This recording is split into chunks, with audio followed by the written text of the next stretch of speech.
Hi everyone, welcome back to the channel. So once a month I plan on uploading one video. I'll be reviewing 3 books and the books will usually have an overarching theme. So for the month of March, I picked the theme, what was it? Oh, coastal exploration. So let me introduce the books I have for you today. The first book we have is Wonder Walkers. Secondly, Flotsam. I think that's how you pronounce it. And last but not least, we have Hello Lighthouse. If you are new to the channel, I usually break the books down into 3 categories. So I'll go through the illustrations, the general story, and then I'll pick apart some of the themes and give my opinions. So yeah, let's begin with the first one. Going into the illustrations, this book was designed in paper collage, and if you're familiar at all with Micah Archer, she uses this medium with most of her books, and I actually found a video on her website going through this collage process, so I can also link that in the description. There's so much intentionality in not just the paper itself, but the placement and layering of the paper. Each element of nature has a very thoughtful distinction from the surrounding elements. For example, this page, the clouds appear very smooth and light and spacious on the page, which is complemented by the more rigid, bold strips of paper that represent the grass underneath the clouds. There is a lot of subtle detailing of nature's anatomy. For example, you find little veins in the flower petals, the bark is very texturized, even the roots going down into the earth. This story centers around a sister and a brother who are bored in their house, deciding to take a wonder walk. They begin their walk with a question: is the sun the world's light bulb? Then it's on to a bridge, a valley, a forest, a small cave, and the seashore. As they go along this walk, they are looking around and they're contemplating the design and the purpose of what they see in nature. The sun has now set and they are back on their front porch. They conclude their walk by asking one last question: is the moon the world's nightlight? So this is a pretty short sibling adventure book. It goes into the complexity and the beauty in nature. What I primarily enjoyed about this book was the types of questions that the kids were asking. I thought they were very realistic to what actual kids would say. These questions were: are forests the mountains' fur? Are trees the sky's legs? Are branches trees' arms? I thought it accurately depicted types of questions children would actually ask. They're trying to humanize nature, and this kind of goes along with how, when they're growing and they're accumulating new information, they are simultaneously trying to merge this new information with the world around them.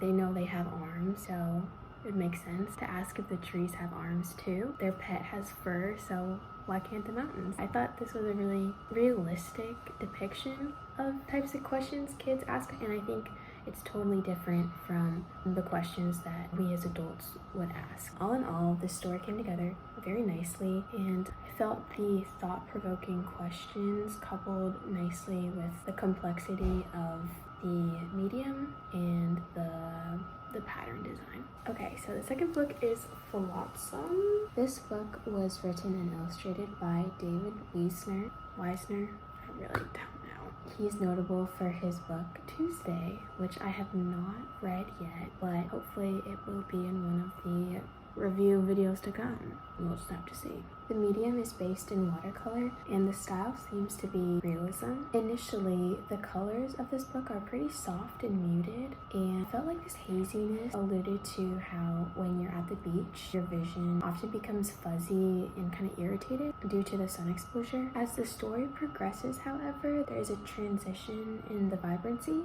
specifically in the blues and the reds. And the more we venture underneath the water, the more the palette takes on a darker hue. The entire book seems to waver between these 2 frequencies, so we have the fuzzy brightness on the shore, and then the vivid clarity of the underwater world.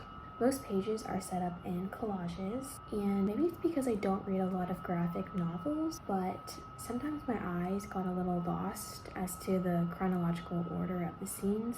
This was only for 2 or 3 pages, and for the most part, the use of stop motion gave the illustrations a lot of character and liveliness. The storyline follows a boy at the beach with his family. He is sitting with his parents watching the crabs, and he sees one walking down to the water. As he's studying it, a wave comes behind and topples him to shore. As the water draws back, leaving the boy stunned, he makes out a box-like object tucked into the sand. Picking up this box, encrusted in barnacles and seaweed, he reads, Melville Underwater Camera. With the aid of his parents and a local film development shop, because I guess those are near the ocean, he is able to develop the film. This film reveals an underwater world unfamiliar to the boy, not because they capture sea life, but because they do not. The aquatic kingdom has seemingly collided with the Industrial Revolution.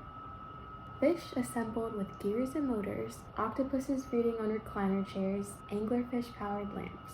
Not only were the inhabitants strange, but whole landscapes, alien spaceships disturbing a family of seahorses, islands resting on backs of giant starfish, and pufferfish doubling as hot air balloons. Lastly, the boy comes to a little girl holding a picture of a child. Looking closer, he discovers a train of children holding pictures. These children seem to vary in ethnicity, age, and location. They eventually morph into black and white, showcasing children from much older generations. It is now time to leave the beach, and having finished the film, he sets the camera up and took a picture of his own. He then throws the camera back into the ocean, and the journey of Melville Underwater Camera continues.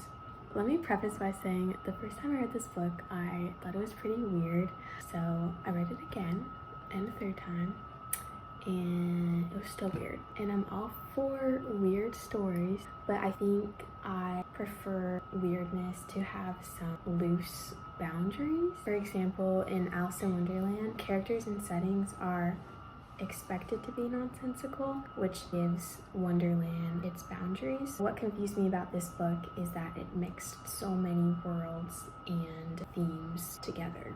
Like, if the twist was just that the ocean had an industrial revolution, I think it would still be unexpected and weird while still providing the reader guidelines through the book's world. But it wasn't just the industrial revolution, right? It was the aliens, the mermaid societies, sea creatures who were mystical, but also sea creatures that were totally normal. So I don't really know the hierarchy of the sea creatures. And if you're like, and chill, like, that's the point. It's supposed to be kooky and weird. Okay, but hear me out. On top of the randomness of the underwater world, we are given this second story with the picture train of children, and they're all around the globe. It dates back to who knows when. And I'm not sure if this was supposed to convey the children around the globe unite message. Like, unite over what? Steampunk salmon? I was a little confused. And I'm aware it has a Caldecott medal, but it is my channel, so I'm right.